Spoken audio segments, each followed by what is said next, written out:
Bonjour à tous, parlons d'Europe aujourd'hui, 11 novembre, jour de l'armistice et jour de la Saint-Martin. La Maison de l'Europe de Tours, Centre Information Europe Direct. Je reçois Antoine Sellos, directeur du Centre culturel européen Saint-Martin de Tours. Alors bonjour Antoine. Bonjour. Merci d'avoir accepté mon invitation à venir parler de cette fête de Saint-Martin. Et d'abord un petit souvenir, Saint-Martin on l'avait un peu oublié quand même à Tours. Là on a l'impression d'une débauche, tout le monde récupère Saint-Martin, mais ça fait 10 ans. Avant c'est le centre culturel les gens du centre culturel qui l'avont sorti un peu des limbes.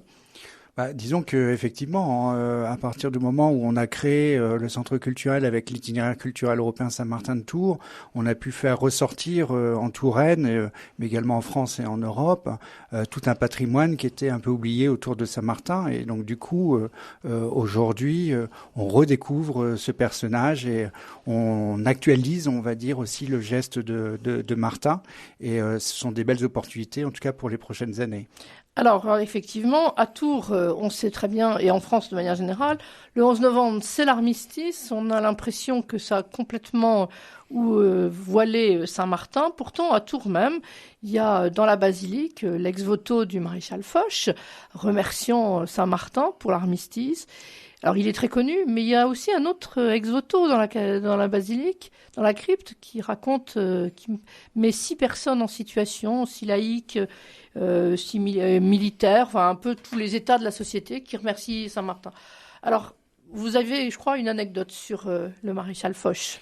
En fait, quand on a identifié le parcours de Saint-Martin à partir de Amiens, la fameuse ville où Saint-Martin partage son manteau, on a retrouvé en fait à Senlis une information assez intéressante puisque le maréchal Foch a installé en fait son quartier général au mois de septembre 1918. Et ce quartier général, en fait, est une jolie demeure, un gros pavillon, et qui a un joli nom d'ailleurs, puisqu'il s'appelle le pavillon Saint-Martin. Oui, et en fait, le maréchal Foch a donné tous ses rendez-vous au pavillon Saint-Martin, et je pense que déjà, il était un petit peu dans la démarche, en tout cas, de s'intéresser à la date du 11 novembre pour l'armistice. On était bon pour l'armistice le 11 novembre déjà à Senlis. Alors, c'est une date très importante, la Saint-Martin, parce que c'était la date où tous les paiements avaient lieu.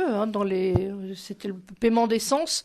Dans les seigneuries, on les payait le jour de la Saint-Martin d'hiver, donc le 11 novembre. Donc c'est une date fondamentale dans notre histoire. Alors en France, est-ce qu'on fête la Saint-Martin ailleurs qu'à Tours ?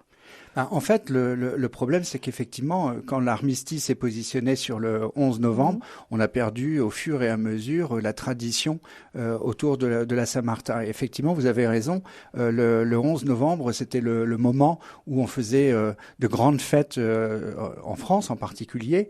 On avait des grandes foires de la Saint-Martin. Il y avait d'ailleurs une foire de la Saint-Martin à Tours.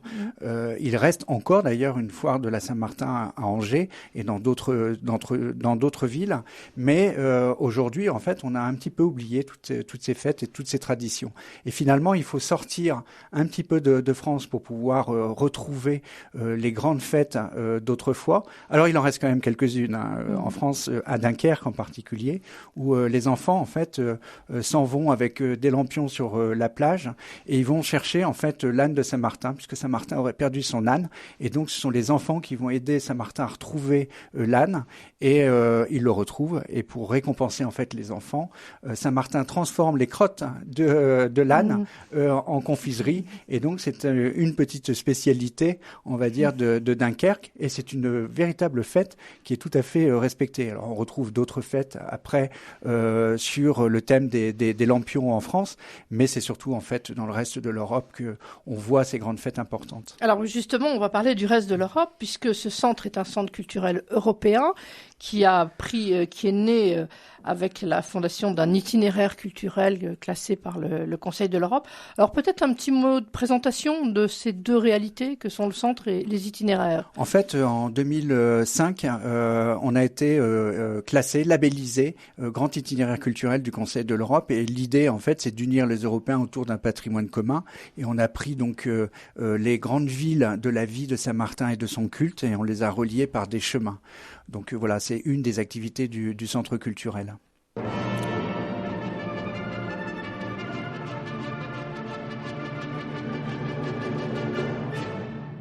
À 13h15 sur RCF, vous avez rendez-vous avec l'histoire. Véronique Alzieux et ses invités vous invitent à revivre une année, un événement, qu'il soit religieux ou historique, sous forme de feuilleton quotidien, créant ainsi une série pleine de rebondissements. La suite de l'histoire, du lundi au vendredi à 13h15. RCF, la joie nourrit notre audace. La joie se partage. Parlons d'Europe avec Antoine Sellos, donc directeur du Centre culturel européen Saint-Martin-de-Tours. Donc nous étions en train de parler du centre culturel et des itinéraires, donc classés par le Conseil de l'Europe. Alors, une question toute simple, itinéraire culturel, ça relie quoi exactement? Alors souvent, en fait, les gens peuvent se tromper avec itinéraire culturel, puisque souvent on pense, par exemple, à Saint-Jacques-de-Compostelle ou Saint-Martin avec des chemins. Mais en fait, un itinéraire culturel, c'est un outil de développement sur un thème commun à l'ensemble de l'Europe, et en particulier pour nous, c'est Saint-Martin, personnage européen, et on unit en fait autour de ce thème les différents pays. Et c'est comme ça qu'on a créé en fait l'itinéraire culturel européen Saint-Martin-de-Tours. Aujourd'hui, on a 10 centres culturels Saint-Martin en Europe et on s'est fédéré, on a un réseau européen des centres culturels Saint-Martin. Alors 10 centres, lesquels par exemple?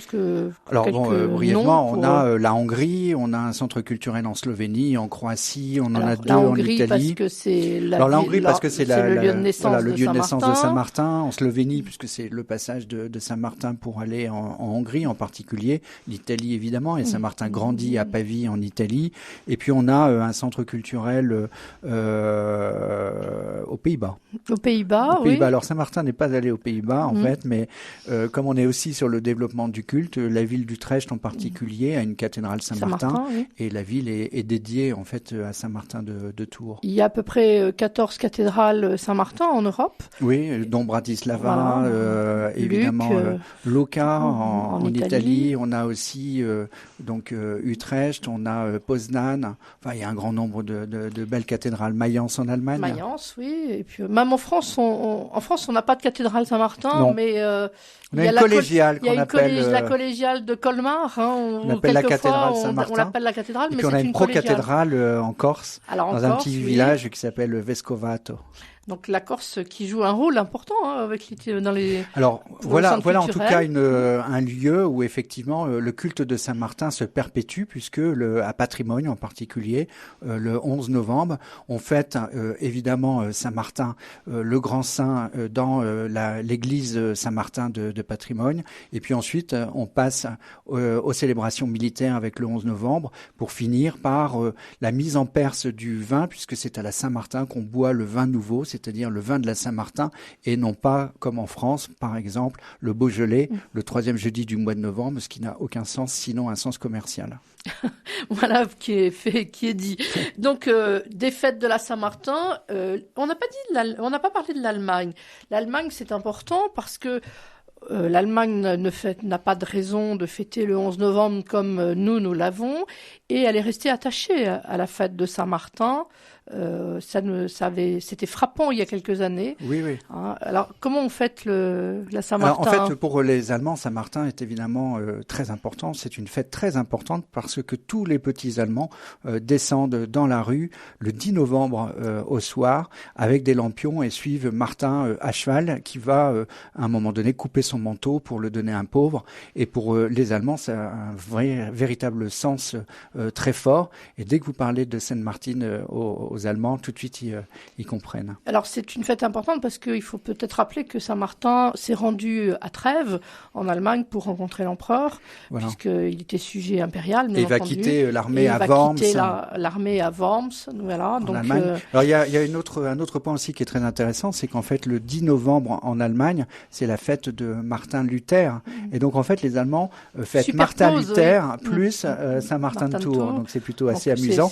Et il y a des villes, effectivement, qui sont très impliqués dans ce grand défilé de la Saint-Martin. Alors, il y a une autre anecdote qui est aussi très amusante avec l'Argentine, puisque Saint-Martin est le patron de Buenos Aires. Et en fait, évidemment, le 11 novembre en Argentine, c'est l'été. Et donc, évidemment, ils ne peuvent pas fêter comme nous les fêtes agricoles de la même manière, puisque nous, c'est les fêtes qui sont liées à l'automne. Et donc, du coup, eux, ils fêtent Saint-Martin, mais autour du personnage du général San Martín, qui est le deuxième miracle de l'Argentine. C'était le libérateur de l'Argentine. Et donc, pour eux, en fait, ils vont aller défiler en tenue de l'époque du général San Martín, tout en fêtant Saint-Martin de Tours. Enfin, c'est plutôt assez amusant. Superposition, mais c'est vrai que le pape actuel a une certaine dévotion, même une dévotion certaine pour Saint-Martin. Il y a une grande sculpture de la Charité de Saint-Martin à Buenos Aires, sur la place San Martín, justement. Oui, complètement. Mais la place San Martín, c'est celle de San Martín le général. Le général. Mais ça se superpose, donc c'est tout à fait intéressant. Donc on fête Saint-Martin un peu partout. On le fête aussi en Pologne, en Belgique, en Suède aussi. Oui, il y a alors en fait, c'est en fonction des différents pays évidemment différents. Par exemple, dans la Suède, c'est l'oie de la Saint-Martin. On mange l'oie de la Saint-Martin le 11 novembre, et c'est une grande fête autour de l'oie qui a dénoncé Saint-Martin, qui ne voulait pas être évêque et qui s'était caché dans un poulailler. Tout d'un coup, les oies ont cacté et ont dénoncé donc le pauvre Martin qui ne voulait pas être évêque. Voilà. Alors ça, c'est pour la Suède. Quand on est par exemple aux Pays-Bas, on se retrouve encore dans la logique des défilés avec les lampions. Alors par contre, à Utrecht, ils ont une très très belle manifestation avec un Saint-Martin de lumière qu'on sort pour l'occasion, et c'est absolument superbe. À Poznan, alors ça aussi c'est très amusant. Alors en Pologne, on a une rue qui est la rue Saint-Martin, et en fait ils fêtent Saint-Martin, mais c'est plutôt la fête de la rue Saint-Martin. Et donc du coup, c'est une fête qui est un peu différente de ce qu'on peut voir dans d'autres pays. On a l'impression que sous le nom de Saint-Martin se superposent des tas de choses depuis XVIIe siècle, et c'est aussi ça qui le rend vivant.